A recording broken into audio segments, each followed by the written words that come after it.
Lutte contre le coronavirus. L'ONG Anastasie se lance dans une campagne de sensibilisation des confessions religieuses. À l'église catholique d'Agla à Clomé, des membres de 4 différentes congrégations religieuses y sont réunis. Ce docteur renforce les connaissances à l'assistance sur les gestes barrières. La première étape, c'est d'étaler ces gels-là sur les 2 paumes de main, de cette façon. Ensuite, vous tournez la main gauche, que vous déposez la paume de la main droite sur le dos de la main gauche.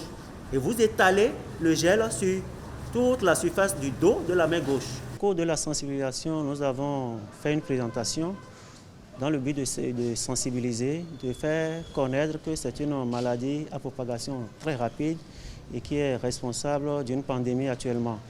Et pour vraiment riposter, il faille respecter les mesures, sensibiliser et prévenir cette maladie.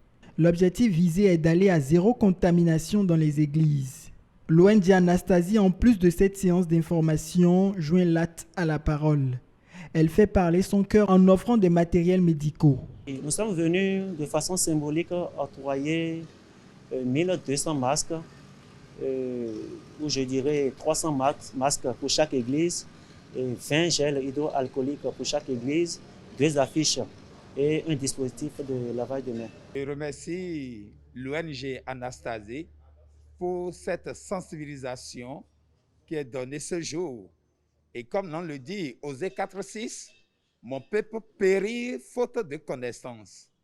Donc il va falloir que cette sensibilisation continue afin que le peuple de Dieu soit informé. Tous les responsables de confession religieuse doivent être informés et recevoir cette sensibilisation afin de sensibiliser les fidèles. Et même en dehors de nos confessions religieuses, pourquoi pas dans les groupes, dans les quartiers, et rassembler pour expliquer comment utiliser et puis respecter ces gestes barrières. Cette séance de sensibilisation et de remise de kits n'aurait de sens sans l'appui financier de la Conférence épiscopale de l'Italie. Les responsables des différentes confessions religieuses présents à cette séance repartent avec un kit composé de masques, de gel hydroalcoolique et des dispositifs de lavage de mains afin de maintenir la veille.